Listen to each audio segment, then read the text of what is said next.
We interrupt our program to bring you this important message. Hi, I'm Tavis Smiley, and I have some news. The room is full. Our founding members cohort on the art of conversation has begun, and I could not be more energized by the professionals who said yes to mastering the craft. Their dedication to curating great conversations reminds me why I do this work. Now, if you wanted to join us and did not make it in time, I want you to hear this. The next cohort is coming. I do not have the firm dates yet, but I do have a waiting list. And everyone on that list will receive early access and special discounts when enrollment opens. After almost 40 years of interviewing world leaders and cultural icons, I am teaching everything I know. Don't miss your chance to be in the next room. Go to TavishTalks.com and get on the waiting list right now. That's TavishTalks.com. The conversation continues. Will you be part of it? Yeah, man.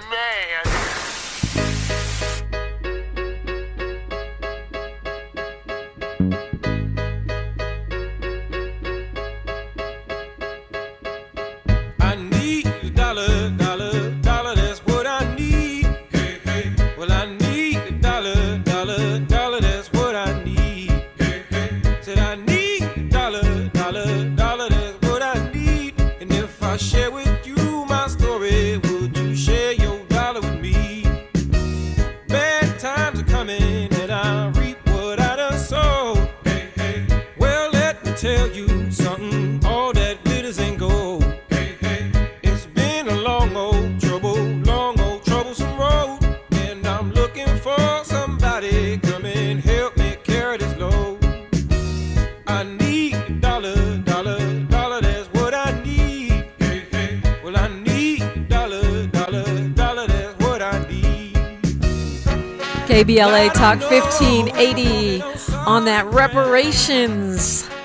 That's what we do every Friday at this time. And if you've missed them, they are all on YouTube. You can just put in hashtag Freedmen Friday. You can go to KBLA 1580 and just go every Friday, going back 2 years, and you're going to see some robust and incredible conversations with lots of leading figures in reparations. I've been talking about reparations since me and Dick Gregory chopped it up about the topic back in the 1990s. Right, I was 2. But anyway, I thought I knew a thing or two about a thing or two, but this 2-year journey has taught me even more, and I'm so happy to share it with you.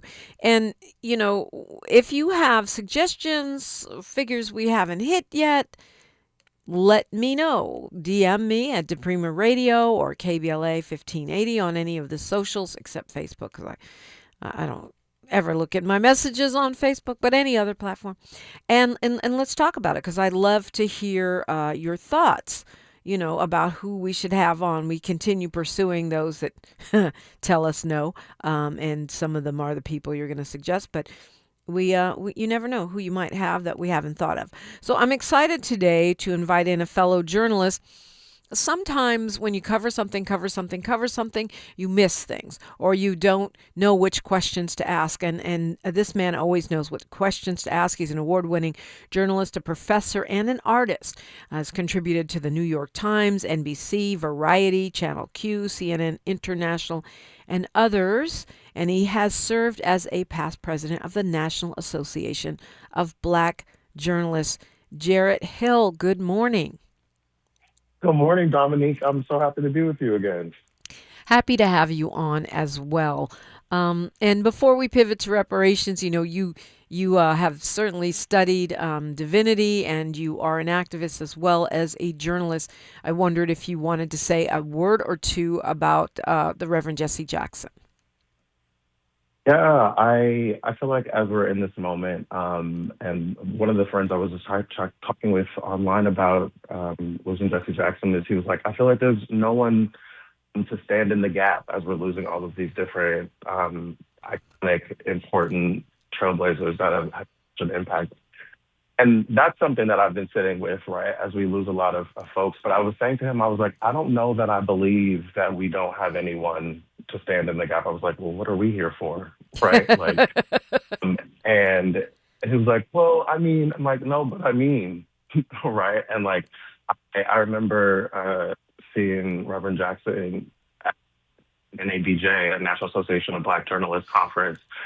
I will tell you, he he spoke a little longer than we had anticipated. But but I remember being so grateful to be in the room, right? To hear his voice, to let him speak directly to us in that moment, and the impact that it made, just that he was there and that he came and spoke to us.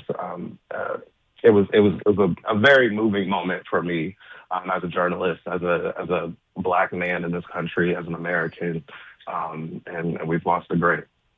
Yeah. So well said and so true. So there's tons of reparation stuff. There's commissions starting up in cities, small towns, states and counties all over the country, despite the fact that we have Trump in office.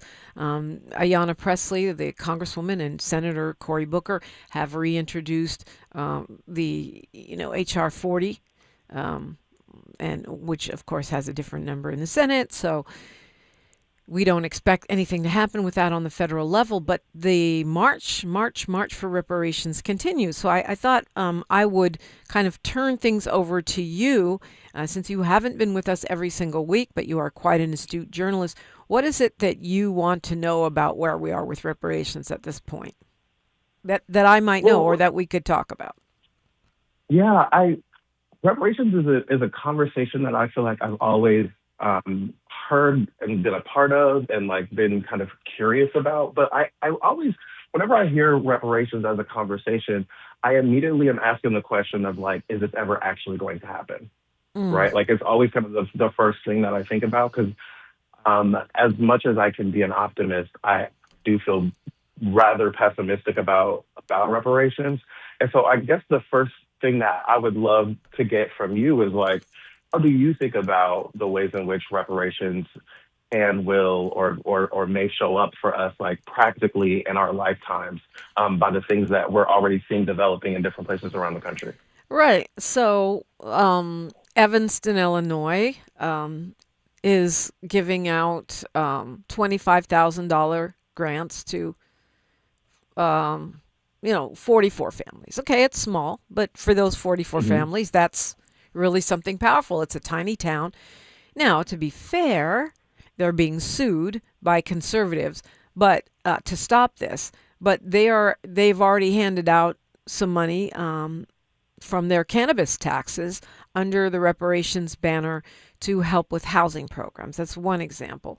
I think Bruce's Beach, even though it's restitution, really more than reparations, but restitution is a piece of the reparations puzzle.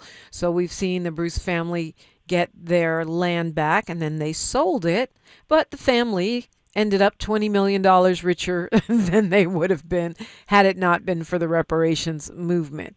Now we see the Ebony Beach Club in Santa Monica, where the daughter of Silas White, Constance White, has received $300,000 for and a plaque and a proclamation from the city and an apology for the seizure of her father's beach club recreation facility that he was putting in place with a group of business people specifically for Black recreation in Santa Monica, and the recognition that that was racially motivated eminent domain.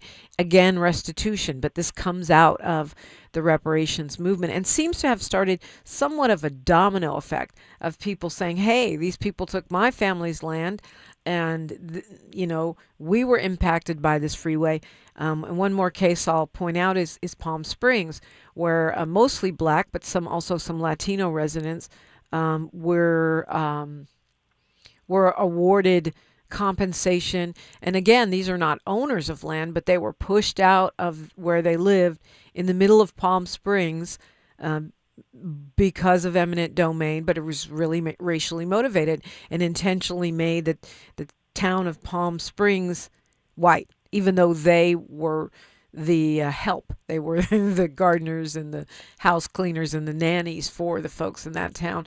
And Attorney Areva Martin recently won a decent settlement for those folks. So those are some examples.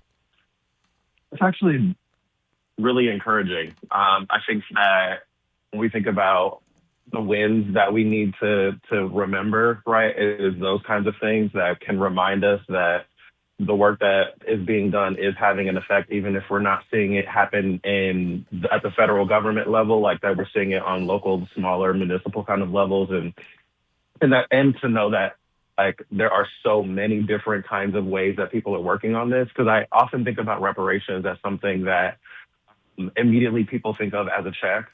But like when we think about the various and broad ways that people are kind of interpreting the idea of reparations, I'm intrigued by the ways that I'm seeing it show up. And you know, in California, there's been various different kinds of ways in which they've been that have been kind of stopped in certain ways from the governor, but like the way that it shows up in education and about housing and about, you know, health and other kinds of different ways. Can you talk a little bit about how you think reparations should look when we think about it from the national level and on the state level? Yeah, I'm definitely a cut the check girly, but I also yes.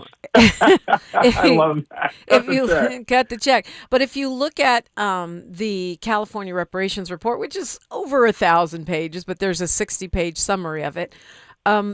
They break down all these different areas, and I think they do it masterfully. They spent 2 years on this. They had a powerful commission with historians, attorneys, and testimony from the community, and they break it down into different areas: education, healthcare, you know, and they've traced the harms from not just enslavement, but also Jim Crow, right?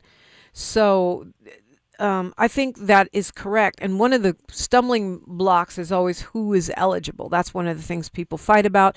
It's one of the things the governor has used to slow walk reparations after initially supporting it in California. Then this past legislative cycle, he vetoed mostly all of the bills from the Congressional Black Caucus. But one of the things that he approved was another study that would happen at the universities around eligibility in order to slow down the process.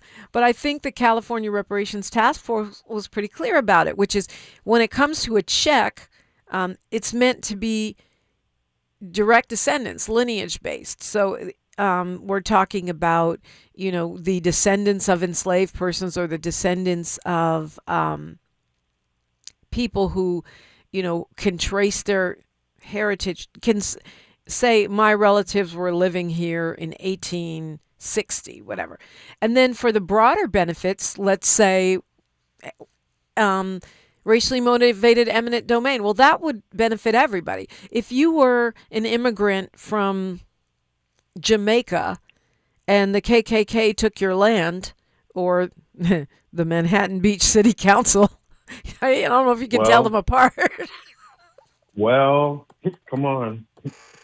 In any case, you would still benefit from that law, right? But so it's not that we would, the improvements that get rid of racism and anti-blackness would benefit all black people regardless of lineage.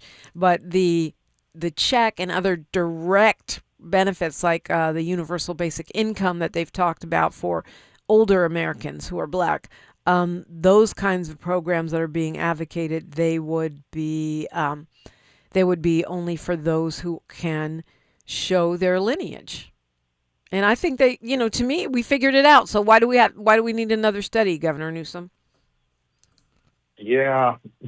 I feel like the conversation about eligibility is always an interesting one, but I really appreciate the expansive view that you have there that kind of includes folks that aren't even necessarily descendants of slaves, because I think that we do have reparations is often attached to enslavement, but doesn't necessarily always consider in popular like conversation the ways in which Jim Crow and every other kind of discrimination has had impact on black folks since enslavement. So that is actually really illuminating in a way that I think is important. Yeah, well, I'm not going to take credit for that. I think that's the California Task Force. No, I know that's not yours. Yeah, so I wish it was. But I think that's really helpful.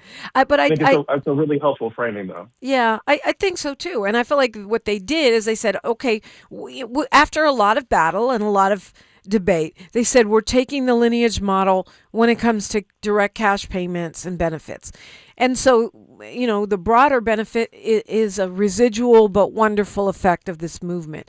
And We have specific examples. Jarrett Hill is here to help us see our blind spots and ask the questions that need to be asked about reparations.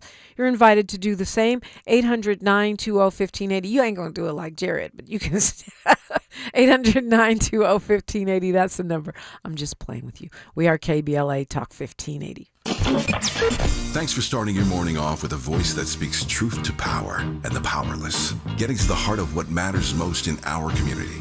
This is where authentic conversation meets real action. From breaking news and politics to culture and community solutions.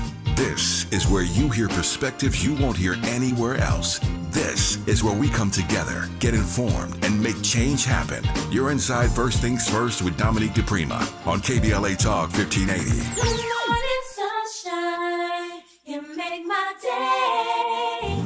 My ride smells just right, just right, just right, just right. Y'all gotta try that Febreze car. Just right, just right, just right, just right. La la la la la. With up to 40 days of consistency. On low Febreze car clips right on your vent. You know my car's my happy place. Keep that smile on my face. When it smells just right, just right, just right. Yeah, breathe happy Febreze. La la la la.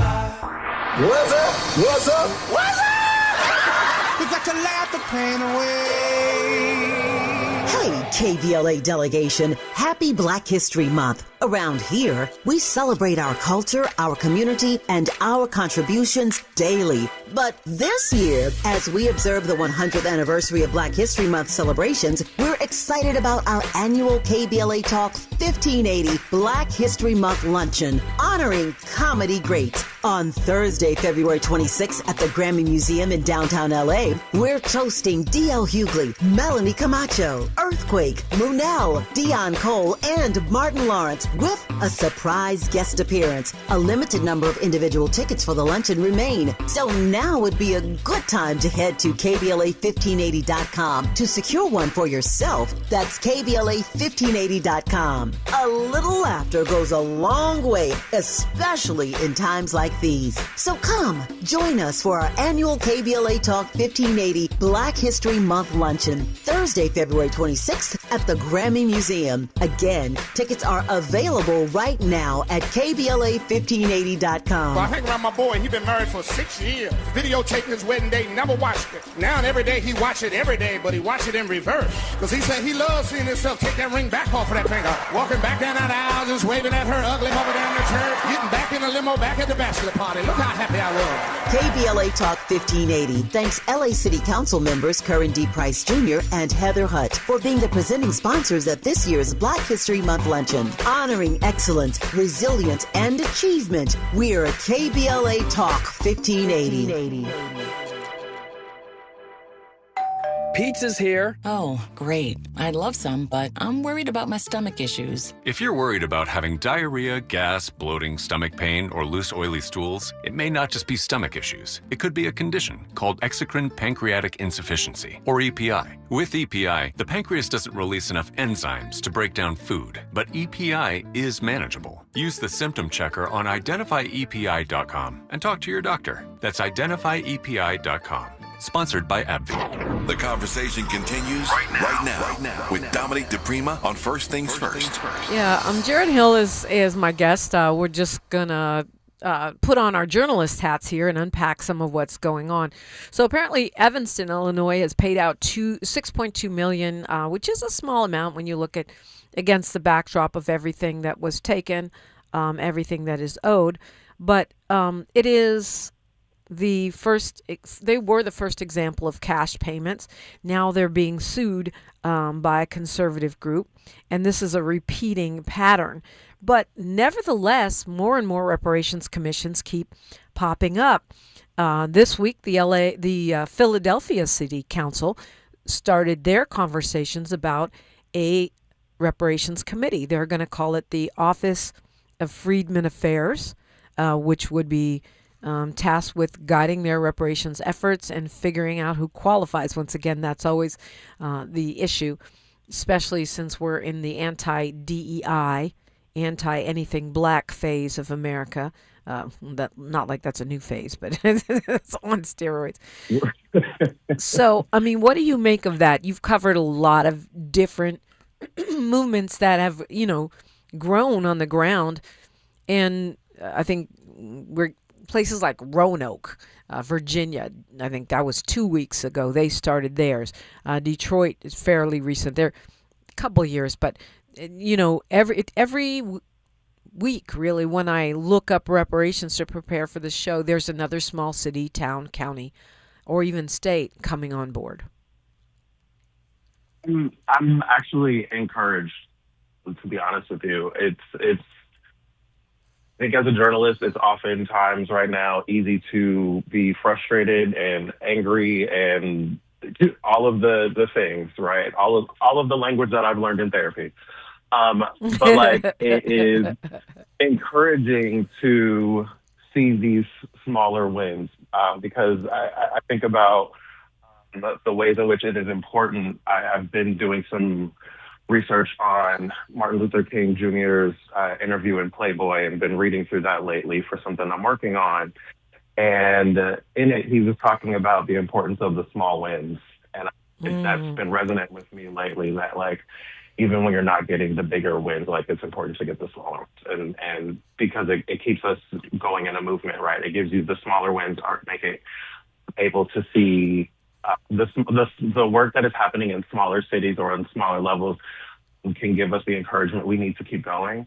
And that's important, right? And I think that in these kinds of moments when we have so many different ways that we can see things going in ways that we're not happy about, I'm encouraged to see these kinds of moments where it's like, oh, this is actually a win, right? Or this actually is something that can show us that when we get to the other side of this can be a thing that we can point to be able to say, like, this is a model that we can use or an example that we can offer to the larger scale movement as we're trying to grow the movement for reparations. So I'm encouraged by it. And I do think that, obviously we're doing this against a backdrop of difficulty. President Trump actually made an announcement that it was an executive order that the United States would no longer be part of this UN effort on reparations called the Permanent Forum on People of African Descent. He says they promote racial grievances and victim-based social policies. Which I don't see him repealing the payments to Holocaust survivors, which we are still doing as the United States, even though we were not the government of the victims of the Holocaust. Well, the idea of Donald Trump being concerned about the victims of harm is laughable at this point, right? Well, I think true. Like. I think the things that we've seen exposed about the president of the United States and like his intentions and his missions kind of like fly directly in the face of the idea of reparations, right? Of repair, of accountability, like of anything like that. Well, yeah, that's true. It's only repair for billionaires and white South African farmers. There you go. Who probably aren't even farmers, or they wouldn't have left. Like they're probably just grifters. But yeah. That's the entire mission, right? And so like the idea of repair, the idea of reparations coming from an administration like this is hard to imagine when you think about the way that they don't even pay the people who are doing work in real time, right? And so going back and fixing it, it's like, oh, please. But I am happy when I see these moments in these different places where it's like, oh, we've got a win here. Oh, we see the way that this has actually really worked, or we see that this is having an impact in people's lives. And it's giving us an example for like, oh, if this can work here, maybe it can work over there and over here, and then we can grow it and show like, get some momentum going. And I continually say like one of the places that continues to give me hope in this moment that we're in is knowing that all of these different people who are getting laid off from their jobs, that are getting pushed out of their DEI roles or their leadership roles or wherever they are, I'm encouraged to know that all of those people are not just going to go away. Like, they might have lost their job, but their mission is still critical. Their effort and their passion is still there. Their drive is still there. And we're going to do something, right? We're going to do something with that talent, with that interest, with that curiosity, with that exposure, with that passion, with that drive. We're going to do something with that. We're going to create something, and I'm really eager to see what that will be. And like, these are those moments where it's like, ooh, what are the people that are working on this going to come up with? Like, that's exciting to me. Yeah, it's an exciting time despite all of the hardship and ridiculousness that we are dealing with. You referenced California. We only have a couple minutes before news, traffic, and sports here. And it is true that the governor, you know, when then Assemblywoman Shirley Weber made the reparations bill, which created that task force, the governor signed it, right? And he said he was on board. And then they took 2 years for the study. They did an amazing job. This comprehensive study about all the areas of harm and what needs to be done to remove the badges and the remnants of Jim Crow and enslavement. And then the California Congressional Legislative Black Caucus puts out a slate of bills. In the end, the end of that session, which is a session before last, they end up betraying themselves by not introducing two of Stephen Bradford's bills to the floor. This angers reparations activists. One was to create a Freedmen's Bureau for the state. The other was to create a mechanism to hold funding for any reparations program. So the governor apparently was going to veto them, but he got the California Legislative Black Caucus to do his dirty work. That angered the reparations activists, split them from the state legislature. Now, fast forward to this session, some bills are put back on the table. A watered down thing that is a Freedmen's Bureau under another name he does sign that. He signs a study that will slow walk everything, but vetoes all of the other bills. Do you think if the governor was not running for president, did not have presidential ambitions, we might be further down the road with reparations? Oh, it's so interesting because, like, that's exactly what I was thinking. Like, as you were saying it, I was like, that's not going to taste really delicious in the midterm, or I mean, in the primaries, right? Like, when he's going up against other Democrats for the presidential nomination. But I also, it's complicated by, like, he's done some stuff with reparations and he's, you know, vetoed other stuff. And so it's him doing any one thing, I think would give them plenty to go on. But, like, that is definitely what I was thinking about. Gavin Newsom's larger ambitions, end up having a lot of impact for us in that kind of way. And I think that Gavin Newsom has shown us in the ways that he's kind of wavered with trans people, for instance, that, like, the issues that were important to him at one point, he's willing to kind of pull back on or shift on. Yeah. And while that may not be concerning to all Californians or even Americans, it's concerning to me when I hit at various different intersections of marginalization. I'm a Black man, I'm a queer man, I'm HIV positive, I'm a journalist. There are various different ways that I show up in the world that put me at odds with, put me in the intersections there. And I'm like, I don't know that I can trust someone who's doing that already when you're hitting in different places that can impact everybody. Yep. Continue the conversation after news, traffic, and sports. Freedmen Friday. A safe place to go loud. A great place for progressive politics. KBLA Talk 1580. I'm Esther Dillard with BIN News Now. Texas Democrat and Congressional Representative Jasmine Crockett met with voters at a town hall in a suburb of Dallas. Here's some of what she said, courtesy of C-SPAN. The votes are so incredibly important when it comes to the Senate, and every single right that we are losing right now, when I track it back, it is because of the Senate. Crockett's running against Democratic Representative James Tallarico. This is the first week of early voting for the March 3rd primary election. President Trump says the Board of Peace will be one of his most important things he will be involved in. At the board's first meeting yesterday, officials discussed a Gaza reconstruction plan. And a new Economist YouGov poll asked Americans whether racist is an accurate label for President Trump. 47% said yes, while 24% said no. The poll comes after Trump's Truth Social account shared a video that included a depiction of Barack and Michelle Obama as apes. Get BIN News Now on demand 24/7 on the iHeartRadio app.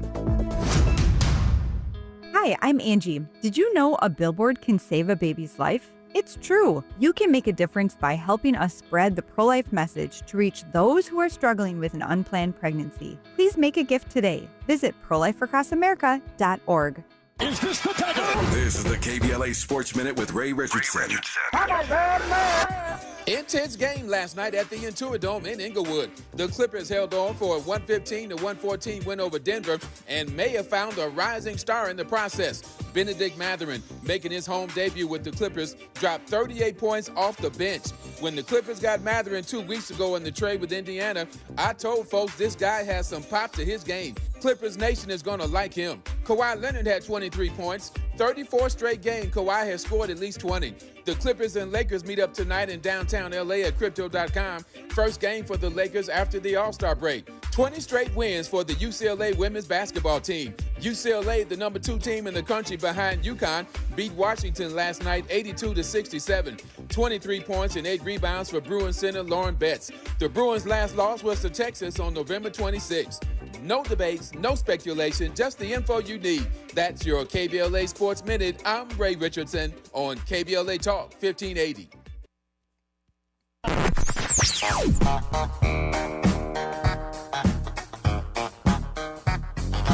This is KBLA Talk 1580. Talk radio. That's music to your ears. We're unapologetically progressive. KBLA Talk 1580. With the new IHOP value menu, $6 is all it takes to go to your happy plates, where stacks of pancakes with bacon and eggs are just $6 every day. French toast, sausage, and eggs are, you guessed it, $6. And fluffy omelets come with a side of pancakes and only cost $6. Go to your happy plates every day at IHOP. $7 in some locations. Available every day for a limited time at participating restaurants in the U.S. Hours may vary. No substitutions. Not valid with other discounts or promotions. Prices may vary. It all comes down to this, folks. Yep, the entire season is on the line. But my throat has officially thrown in the towel. Sounds like you need Vicks VapoCool drops. They're max strength and vaporize sore throat pain. Whoa! These VapoCool drops hit fast. Speaking of fast, did you just see that play? Yeah, he vaporized that ball. That pun should have come with a penalty. Vaporize sore throat pain with Vicks VapoCool drops. Use as directed.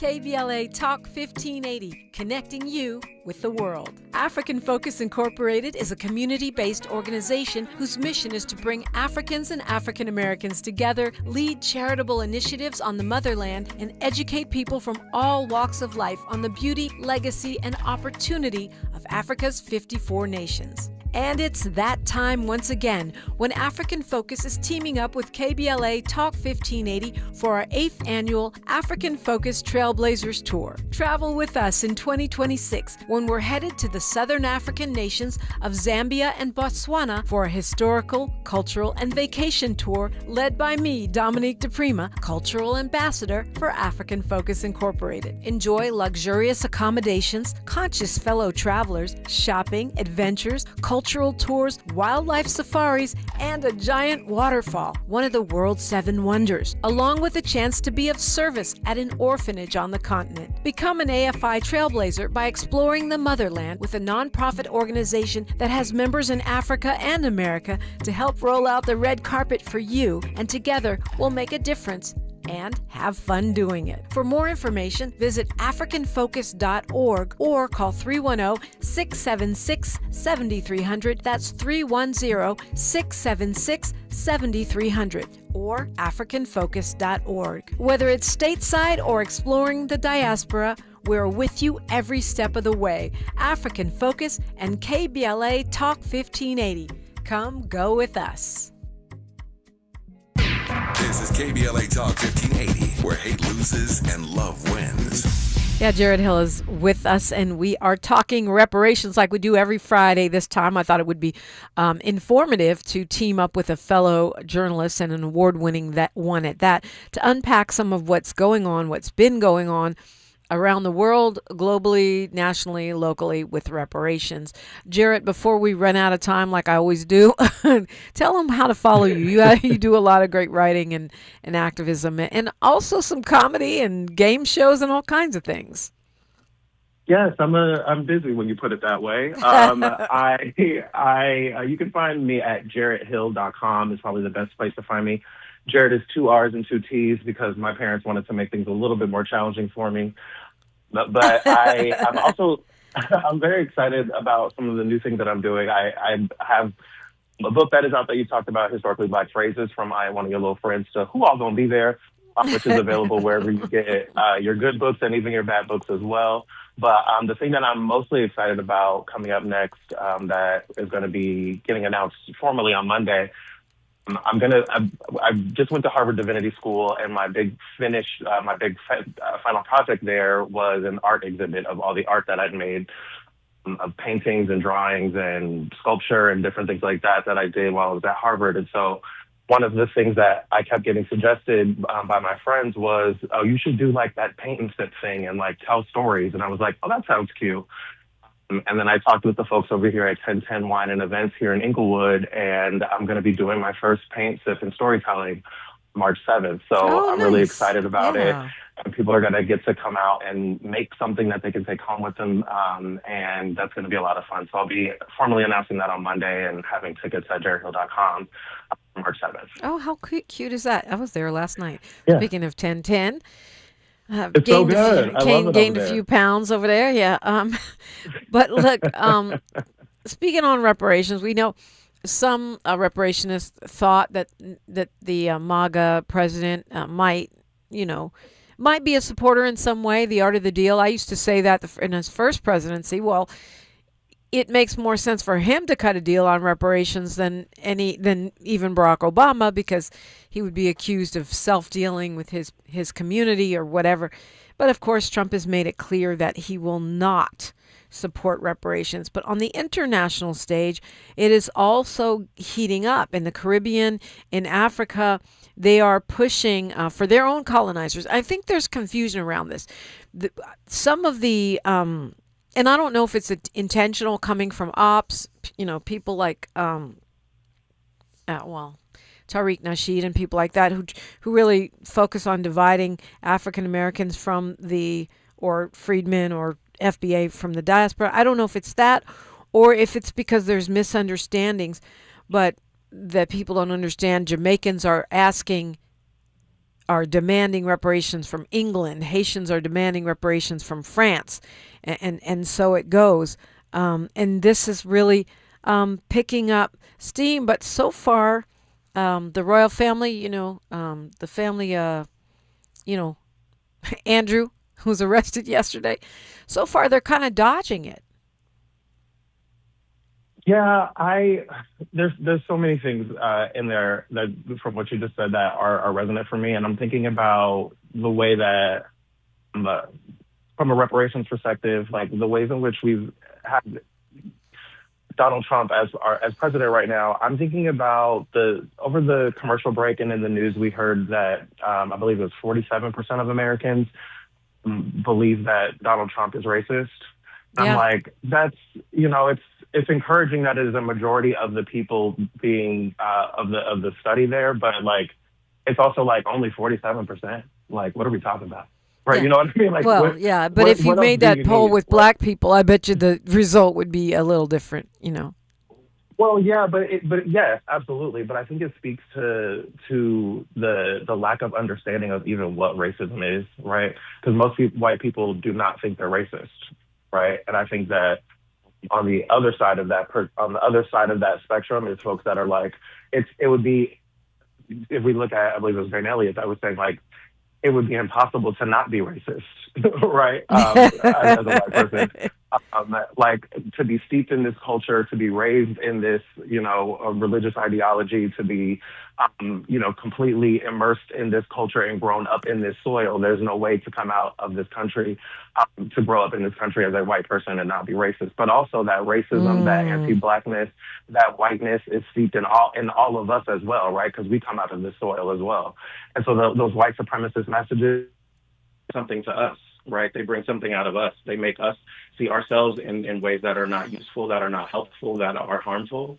And so, like, the idea that only 47% of Americans would would identify Donald Trump as racist is alarming to me in that way, because it says, like, when we're thinking about reparations and the way that people need to understand the need for these things, it's like we don't even have an understanding of, like, what racism is, right, and the ways in which it affects people and the ways in which it affects large communities of people and shapes their lives and harms and different things like that. So, like, that's the thing that's coming up for me as we talk about Donald Trump and reparations.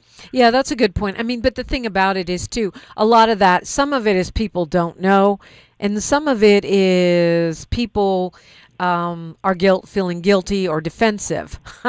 So they're going to, just like they'll say, I'm not racist, after just attending a lynching party, they'll have a defensive reaction for the president. But it's still problematic.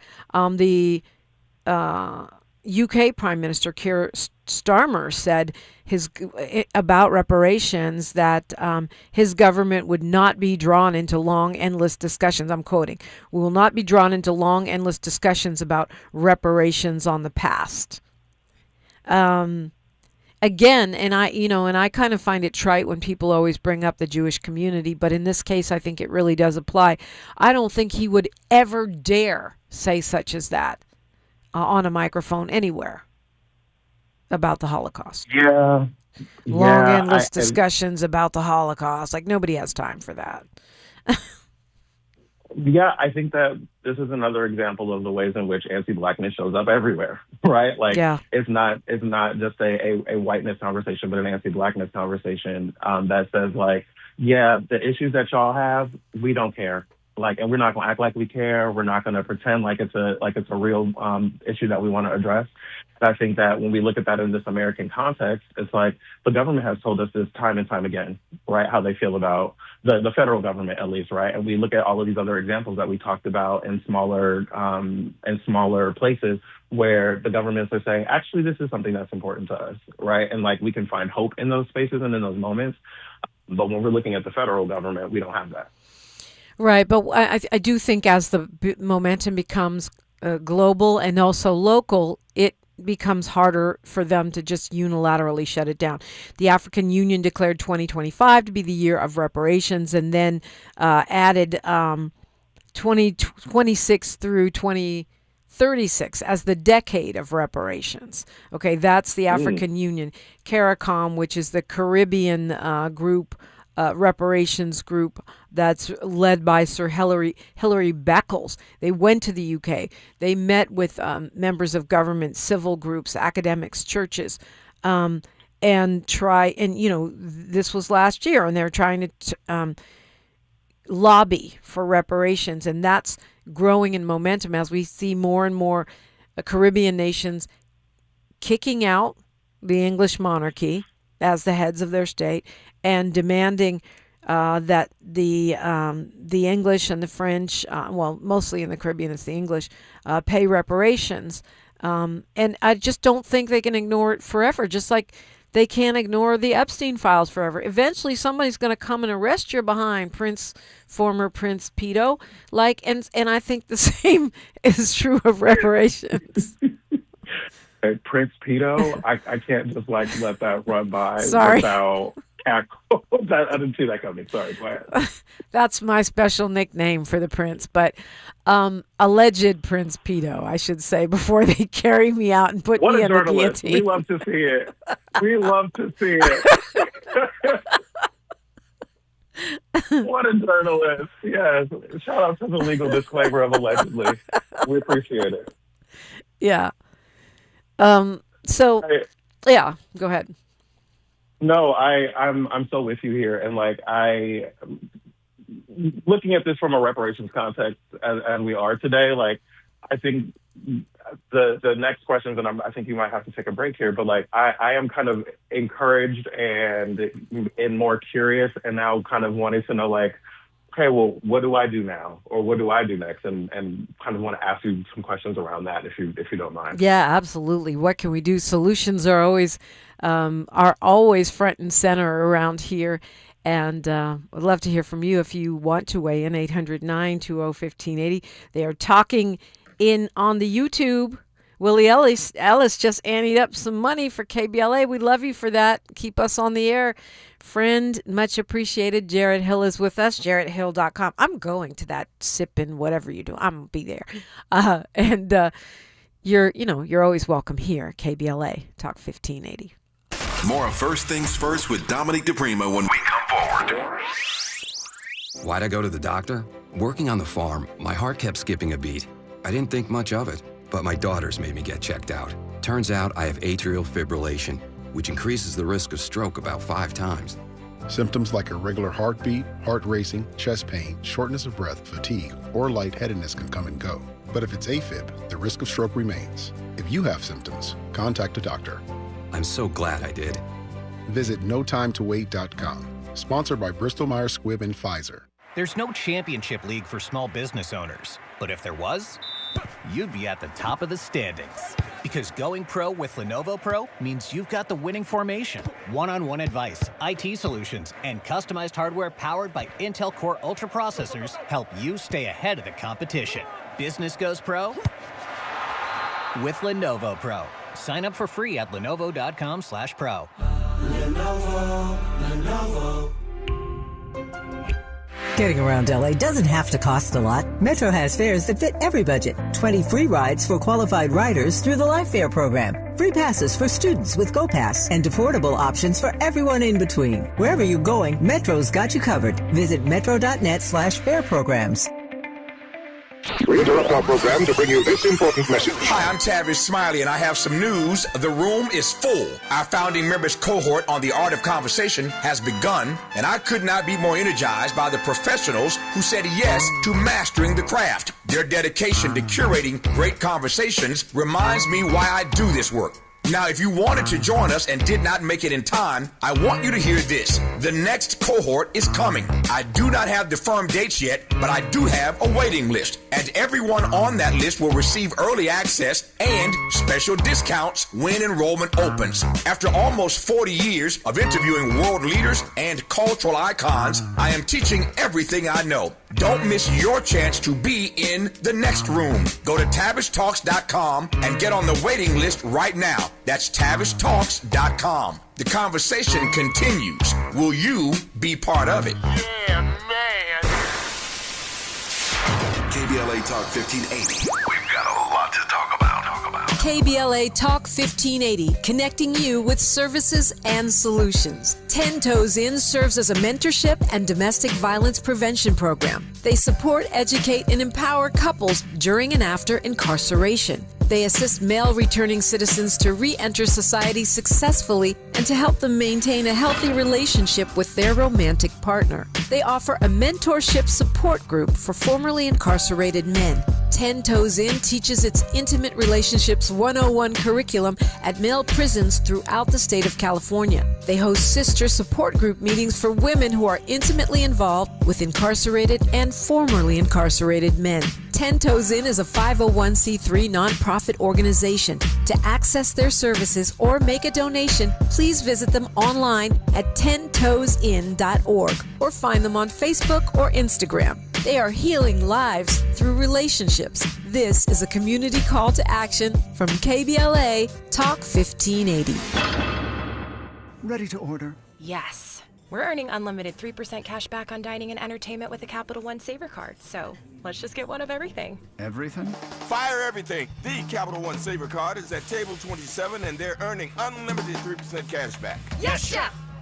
This is so nice. Had a feeling you'd want 3% cash back on dessert. Ooh, tiramisu. Earn unlimited 3% cash back on dining and entertainment with the Capital One Saver card. Capital One, what's in your wallet? Terms apply. See CapitalOne.com for details. Find a righteous rage and don't be afraid to say what you see. We're KBLA Talk 1580. We are KBLA Talk 1580, and this is a Freedmen Friday. We do it every Friday. We talk about reparations. Today, the conversation is with award-winning journalist and author Jarrett Hill, and jarretthill.com is where you can find him, 2 R's, 2 T's. You can find me at Diprima Radio, DIPRIMA, everywhere, and of course KBLA 1580 everywhere. All of the Freedmen Friday shows are chronicled, archived on YouTube. You can find them wherever you get your podcasts, as you can with all of my shows, and you will learn so much if you just decide to check out scholars like Sandy Darity, Dr. Sandy Darity, Cam Howard, Dr. Cheryl Grills. It's just so many members of the California Task Force who have been on this show over the last couple of years.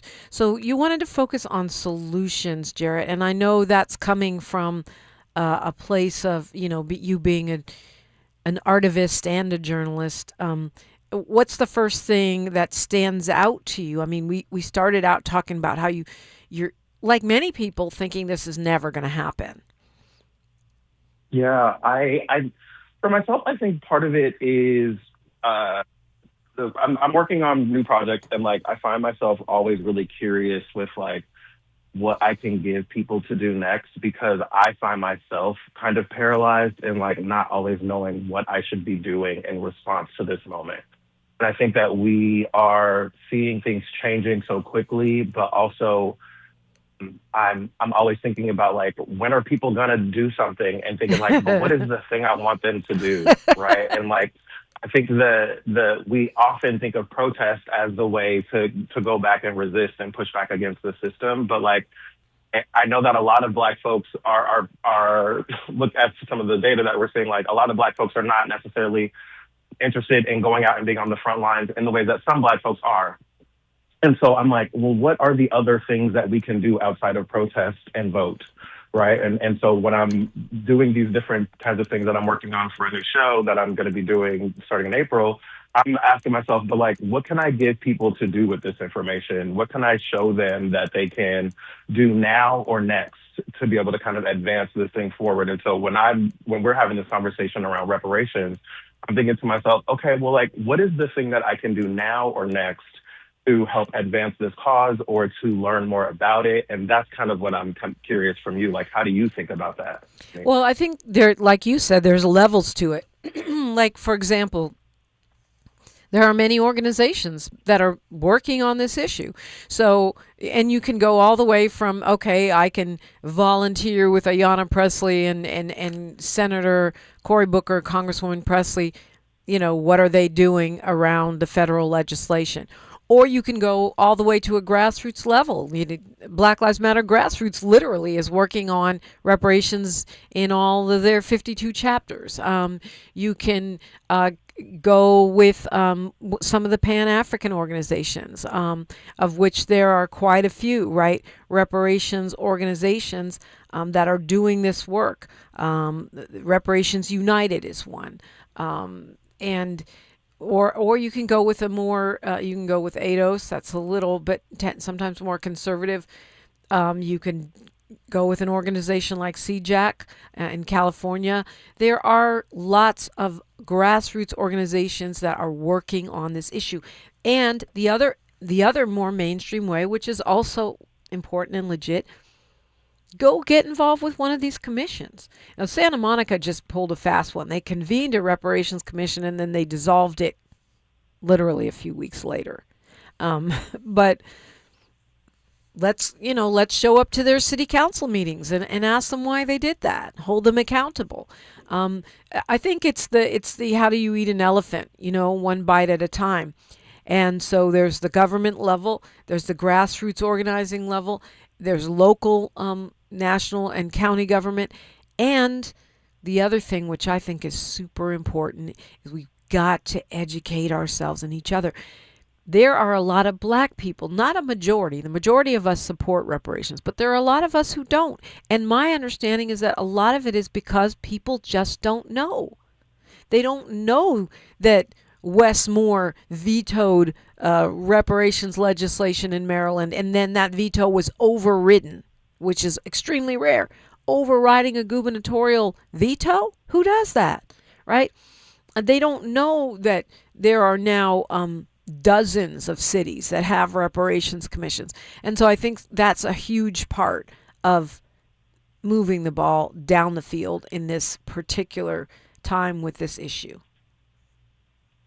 I feel like I would be remiss if I didn't at least point out the way that you, Dominique, also have a big role in like this for the community of people who listen to you, who follow you, who are here every morning or dip in and out. And like the fact that you are holding this space every week to discuss this particular issue, I want to just acknowledge the ways in which that is important for us, that you're helping us to be able to imagine a different future, imagine a different way to do this and to show up in the world, but also like helping us to imagine a model of what we can be. And so like, I just want to acknowledge that you are a big part of that as well. Thank you. Well, when I used to talk with Dick Gregory about this, he said it would take 50 years. So we're ahead of schedule. And he said, ahead of Mr. Gregory's schedule, right? He said that normalizing reparations was the first order of business. And that's one of the reasons why we got to talk about it. I think that's super important. I'm grateful for this conversation and being able to like, one, understand how you're seeing reparations in this moment, but also to be able to have a more expansive picture of like how we apply reparations, who's eligible, right? And when we think about eligibility, like I think that is such an important piece of this as well, and the different ways that it can show up. I also do want to do a T-shirt that says "I'm a cut the check girly." I think that's good merch for you. I'm just gonna say it. I do. Yeah, okay. All right. I wouldn't have thought of that, but I would wear it for sure. I'm a cut the check girly. I love that. Like that's something I'm walking away with from today. That is hilarious. But I do think that in the 90s when we started talking about this, I don't think that Baba Dick Gregory would ever have imagined, or Mr. Peoples, or even, Attorney Charles Ogletree would have ever imagined we would get this far this fast in terms of it's actually being discussed. Even if politicians are running from it, it's no longer a fringe issue. Yeah. And again, this is what keeps me encouraged, right? And like we may be ahead of the Gregory schedule, if you will, but like the idea that it is showing up in these different places in these myriad different ways, and that people are able to understand it enough to be able to approve it and act and actually pass out checks and be able to start doing that work. It is encouraging to see that. So. Yep. I'm grateful. And so I think, this is a good conversation. You certainly have influence on journalists. I certainly do. Whether you agree with it or you don't agree with it, let's write about it. Let's talk about it. They said we wouldn't see a black president in our lifetime. They said we couldn't end enslavement. They said a lot of things. And yet still we rise. I think that if there's anything that we can find hope in these kinds of moments, like that still we rise piece is very important to me, because I do find that when we look throughout history, these are the moments that even when things are really difficult or times the future that we can kind of imagine, that future is not inevitable, right? And like that future that we're afraid of, that future that we're concerned about, that we see them trying to shape, it is not inevitable. And I think one of the things that is keeping me going in this moment is being able to remember, like, we can imagine a better future for ourselves and for our communities and for our country and for our people. So yes, I'm indeed. encouraged. Jarrett Hill, thank you so much. Happy Black History Month, y'all. Thank you. Happy Black Futures. Phone lines are wide open. Next. KBLA 1580 Santa Monica. I'm Esther Dillard with BIN News Now. Texas Democrat and congressional representative Jasmine Crockett met with voters at a town hall in a suburb of Dallas. Here's some of what she said.